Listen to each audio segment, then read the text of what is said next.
What's up, YouTube? In today's video, we're going to look at electronic shutter on the K3 Mark III. We're going to take a look at shooting with electronic shutter versus mechanical shutter, best use case scenarios, where electronic shutter is effective versus where it's not, rolling shutter, all that fun stuff. I've done some preliminary testing initially, and yeah, the rolling shutter is very, very bad. The readout speed on this sensor is super slow.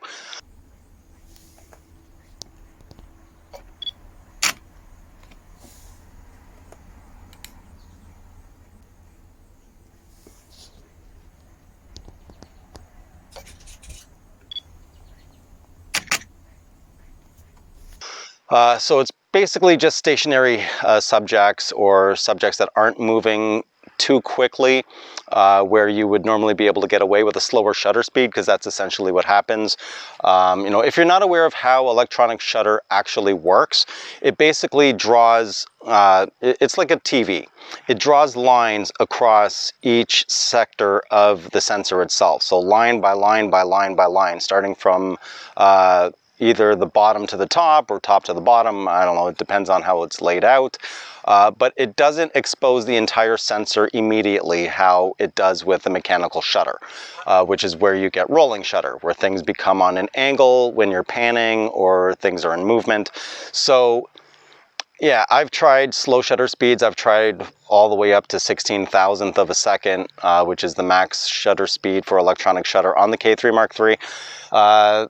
The results weren't that great, I'll be honest with you. I don't like saying that because I love this camera, but unfortunately that is just the way it is. So here I am out in the wilderness, and just, well, as you can see, there's not really much happening, but you know, if a bird happens to fly by or something like that, I am going to try to shoot it. I'm only going to use electronic shutter, and we'll see how it goes. The other thing too, when you're using electronic shutter through the viewfinder, yes, you can use electronic shutter through the viewfinder, but the mirror has to flip up so you can't see anything.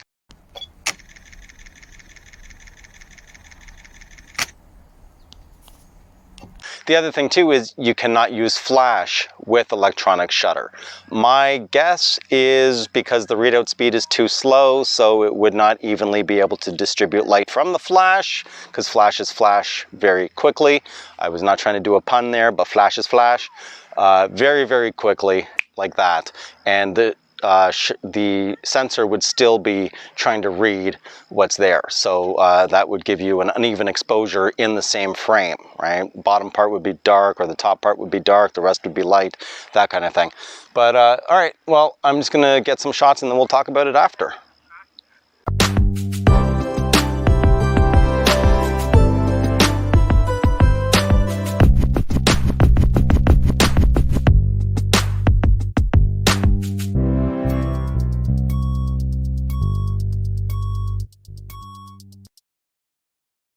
Okay, so let's take a look at the images. Here's the first shot. Now, this was in front of my house. I was just doing some, I would say, medium speed panning.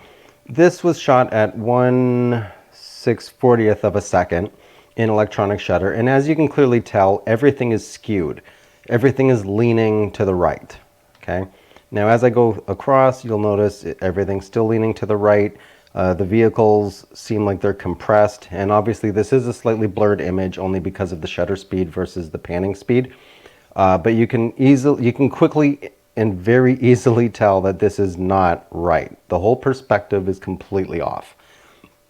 And this was when I was just coming to the end of the pan, but you can tell everything is just completely skewed, and the amount of distortion and the perspective, everything's just off completely. And then this is when I got to the very, very end, and you can still kind of see that things are still skewed.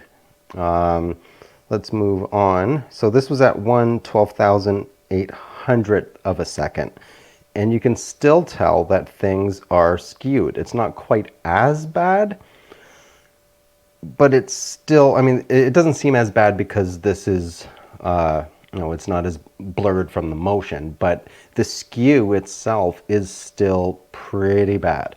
So, you know, this is what I mean by the readout speed, because at 12 1,800th of a second, it should have been dead straight centered, like just like how it is with mechanical shutter at that speed. So the readout speed on the sensor itself is slow. It's just how it is.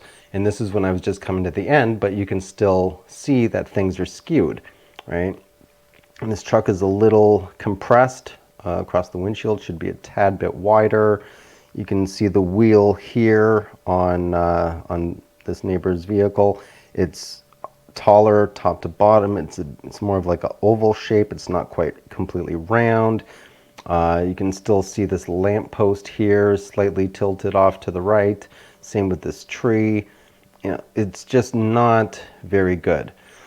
This was shot at electronic shutter at 1/200th of a second, but as I said, you know, this is stationary, so this works fine. There's nothing wrong with this one. And same with this, stationary subject, no panning movement, it's perfectly fine. These geese were shot with electronic shutter as well, and with these ones, the problem here is the fact that, let's just quickly zoom in, you can't pan because, as I showed before, you can't see. So it's very, very hard to track something that you just absolutely cannot see whatsoever, right? So, you know, that was a struggle. This isn't too bad in regards to the skewing of things. I was actually surprised that this wasn't worse than it actually came out. However, the wing here just seems a tad bit off. It looks like it's a bit on the short side. Yeah, I'll show more examples of that actually. So here's one. So again, the wing that's closest to the camera is short, right? It's skewed. And let's see, and then same with this one. This one is slightly skewed as well. It's the one that's closest to the camera. So, you know, it just seemed to be a regular occurrence. And again, I do think it has to do with just the readout speed. It's just not quick enough to capture the entirety of the movement. You know, and then this one I was doing a pan. And again, this was at 1/4000th of a second in electronic shutter. And I'm just going to scroll across, okay? And look at how tilted everything is. And I was panning from left to right. I mean, this is this is just weird and crazy, right? But you can clearly tell everything is tilted to the right side, no matter what. And again, this is stationary, so nothing wrong with this one. This is stationary as well. So electronic shutter does work on slow moving subjects when you do not have to pan at all. And again, this was electronic shutter, but this is head on. So, you know, it's more even, and it was more floating. It wasn't actually flapping its wings. The faster the wings would flap, the worse it would be. And again, this squirrel, stationary, stationary, and this was at 1/800th of a second. So, you know, it's just one of those things. You know, it has its limitations. It's not that it's you know, a bad thing, but it does have its actual limitations, and you need to understand what those limitations are so that you can use it at its best abilities, which I stated in regards to the touch, focus, and shoot if you're doing street photography because it's completely silent, slower moving subjects, things like that. But anything with high speed, yeah, that's a no-no. So unfortunately, I wasn't able to get the type of shots that I was really looking for. There didn't seem to be a whole lot of activity. But at the end of the day, the one thing that I realized is, gotta go over here. The one thing that I did realize is that when you're using the electronic shutter and you're doing faster panning, so for example, you know, say automotive, like motorsports, that kind of thing, you know, MotoGP, or if you're fairly close to a very fast moving object and there's other things that have a vertical plane, that's going to be an issue, because it'll end up bent over like the images that you saw from my preliminary testing.